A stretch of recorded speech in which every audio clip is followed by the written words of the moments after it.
Hi friends, welcome to star special. இன்றைக்கி நாம் ஒரு ட்ராவல் vlog தான் பார்க்க போகிறோம்.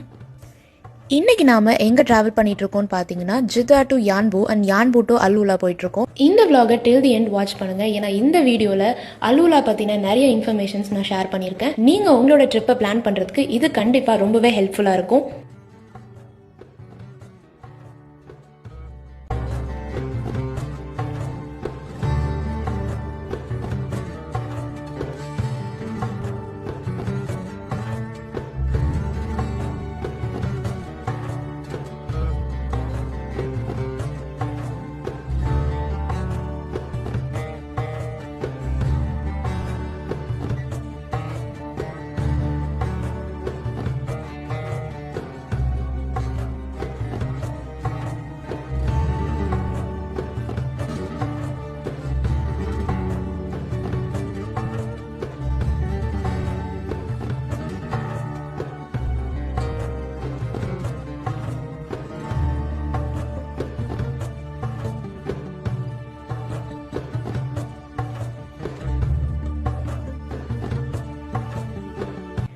வீட்டிலேருந்து மார்னிங் கரெக்டாக 6 o'clock நாங்கள் கிளம்பிட்டோம். ஜித்தா டு அலூலா அரௌண்ட் 670 கிலோமீட்டர்ஸ் இருக்கும். இப்போ நாங்கள் ராபிக் கிட்ட வந்துட்டோம். இதுதான் வந்து ஒன் பில்டிங். ஆன் தி வேல எங்களை சுற்றி இருந்த அழகான சீனரிஸ் எல்லாத்தையும் ரசிச்சுக்கிட்டே நாங்கள் ட்ராவல் பண்ணிட்டு இருக்கோம். ஆன் தி வேல எங்களுக்கு தேவையான ஃபுட், ஸ்நாக்ஸ், காஃபின்னு எல்லாத்தையுமே ப்ரீ பிளான்டாக மம்மிஜி பேக் பண்ணி எடுத்துகிட்டு வந்துட்டாங்க.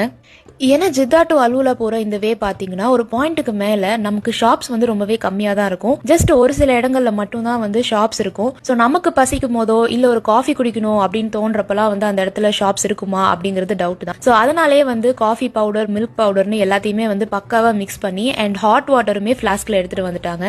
ஜித்தா டு அலூலா போற இந்த வழி பாத்தீங்கன்னா ஆன் தி வேல அங்கங்க வந்து ரொம்பவே அழகான சீனரிஸ் எல்லாத்தையுமே பார்க்கக்கூடிய ஒரு வாய்ப்பு நமக்கு கிடைக்கும். இப்ப பாத்தீங்கன்னா இங்க வந்து ஃபுல்லா கேமல்ஸ் இருக்கு அண்ட் இங்க வந்து கேமலுக்கும் ரோடுக்கும் இடையில வந்துட்டு எந்த ஒரு ஃபென்சிங்குமே இல்ல. சோ இது கேமல் கிராசிங் அதிகமா இருக்கிற ஒரு ரோடு அப்படின்னே சொல்லலாம். அங்கங்க வந்துட்டு கேமல் கிராசிங் அப்படின்னு சொல்லி காஷன் போர்ட்ஸும் வச்சிருக்காங்க. இங்க வந்துட்டு லைவா ரொம்ப பக்கத்துல நீங்க வந்து கேமல் எல்லாத்தையுமே பார்க்க முடியும்.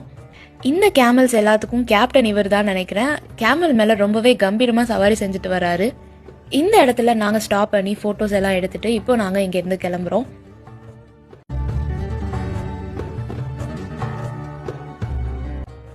இப்போ நாம ஒரு இடத்துல ஸ்டாப் ஆயிருக்கோம். இந்த இடத்துல வந்து பாத்தீங்கன்னா அந்த காலத்துல, அதாவது ஏன்ஷியன் டைம்ல இருந்து குட்டி குட்டி மண் வீடுகள் இருக்கு. இது எல்லாமே வந்து சாண்ட் பிரிக்ஸால செஞ்ச வீடுகள் மாதிரி தெரியுது.